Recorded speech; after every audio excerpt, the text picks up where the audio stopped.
मैंने पढ़ा, आपने श्रवण का नाम तो सुना ही होगा।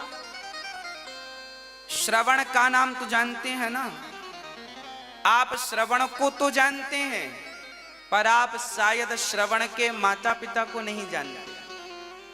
आज हम आपको बताएंगे कि श्रवण के माता पिता कौन थे। श्रवण के माता पिता अयोध्यावासी थे। श्रवण के जो पिता थे ये एक साहूकार थे, सेठ। ब्याज से पैसे देते थे। किराने की दुकान थी। इनके घर पर एक महिला झाड़ू पोंछा करने आती थी। झाड़ू पोंछा, बर्तन। घटना अयोध्या की है। ये श्रवण के माता पिता हैं, जरा बहुत ध्यान से सुनिएगा। एक सेठ जी थे। सेठ जी के यहाँ एक स्त्री आती थी झाड़ू पोंछा करने। तो सेठ जी उस स्त्री को देखते रहते थे और वो स्त्री भी सेठ को देखती थी। दोनों एक दूसरे को देखे और दोनों में प्यार व्यार हो गया। और दोनों जन रहने लगे साथ में। तो जो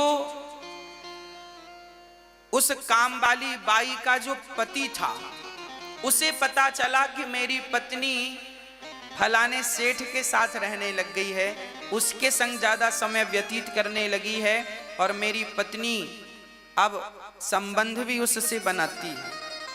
तो ये व्यक्ति अयोध्या के राजा के पास गए। उस समय अयोध्या के राजा दशरथ जी के पिता हुआ करते थे। आज है ना, उनके पास ये बात पहुंची। उनके पास जब बात पहुंची तो उन्होंने बुलाया, सेठ को बुलाया और बाई को बुलाया, यहां आओ। राजा ने कहा क्यों, तुम इसके साथ रहती हो? सेठ से कहा तुम इसको गलत निगाहों से देखते हो। अब वो सेठ डर गया, वो बाई भी डर गई। हाँ महाराज, हमसे गलती हो गई, ये बड़ी सुंदर है, हमारा मन चला गया। अब वो काम वाली बाई का पति बोला, देखो महाराज, मेरी पत्नी को फलाने व्यक्ति ने, सेठ ने अपना लिया। अब मेरे बच्चे हैं छोटे छोटे, मेरा तो घर बर्बाद हो गया। जब इनका अपराध इन्होंने स्वीकार कर लिया तब राजा ने दंड दिया। अब बताओ ऐसों को क्या दंड मिलना चाहिए?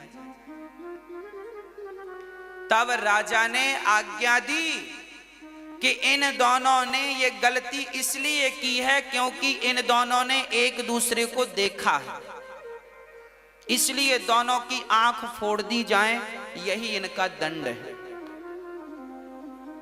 तो राजा ने उस बाई की और उस सेठ की आंख फोड़वा दी। ये तो न्याय हो गया।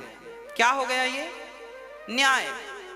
और उसके काम वाली के पति ने कहा अब मैं इस महिला को, इस स्त्री को पत्नी के रूप में स्वीकार नहीं करूंगा। वो तो चला गया। अब राजा ने विचार किया कि यदि ये दोनों हमारे राज्य में रहेंगे तो इनको देखकर कल किसी और की निगाहें ना बिगड़ जाए। इसलिए राजा ने उन दोनों अंधा अंधी को अपने राज्य से निकालकर बहुत दूर भिजवा दिया, जंगल में। जाओ, दोबारा राज्य की सीमा में दिखाई मत पड़ना, नहीं तो मृत्यु दंड देंगे। तुम जैसों का दर्शन कोई करेगा तो कहीं उसकी बुद्धि भ्रष्ट ना हो जाए। देखिए न्याय क्या था। कहीं एक आदमी के कारण पूरा समाज ना बिगड़ जाए, इसलिए दंड क्या था पहले के जमाने में, क्या न्याय था। राजा ने वहां से विदा कर दिया। अब वो दोनों जंगल में रहने लगे, एक कुटिया बनाकर सरयू नदी के तट पर। चूंकि सरयू घाघरा के नाम से जानी जाती है। पहले तो जंगल में से वो नदी बह रही थी, वहां रहने लगे। अब सेठ और ये बाई दोनों का मन शुद्ध हो गया। इन्हें बड़ा पश्चाताप हुआ कि राम राम, हमने कितना बड़ा अपराध किया। इन्हें अपनी गलती समझ आई और दोनों अब पति पत्नी की तरह रहने लगे और भगवान में मन लगा लिया। और जब भगवान में मन लगाया, निष्काम भाव से जब भगवान की भक्ति की, तो भगवान की भक्ति के बल पर भगवान ने इनके अपराध को माफ कर दिया। और इनके द्वारा, वो सेठ के द्वारा, वो बाई गर्भवती हो गई और उसके गर्भ से एक बालक पैदा हुआ, जिसको आप और हम श्रवण कहते हैं। श्रवण कहते हैं।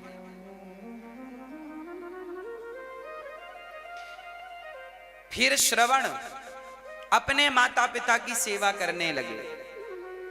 श्रवण का विवाह हुआ तो श्रवण की पत्नी अपने अंधा अंधी को महेरी खवाया करती थी। महेरी जानते हैं?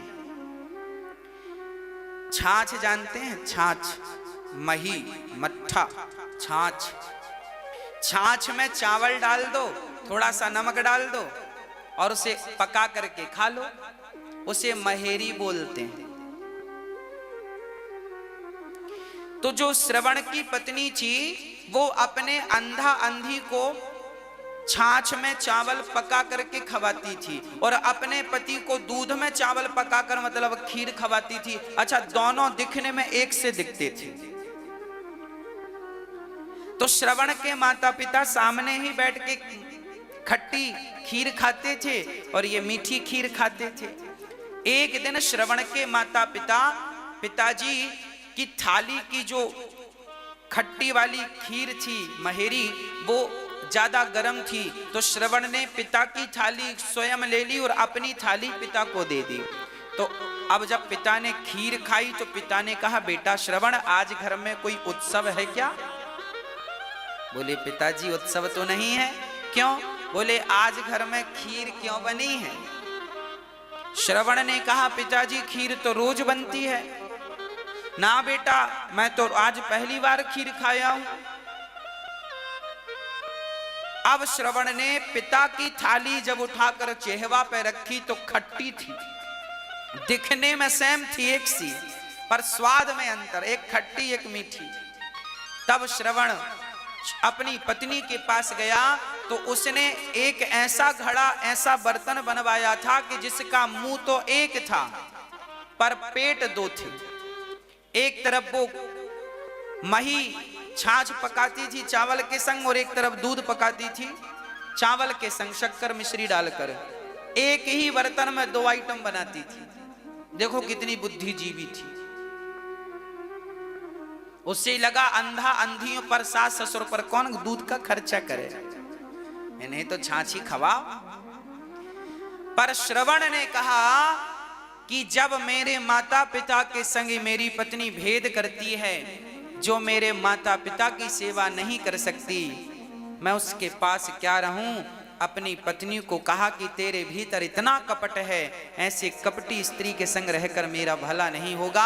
अब मैं किसी के भरोसे माँ बाप की सेवा नहीं करूंगा, अब मैं स्वयं अपने माँ बाप की सेवा करूंगा।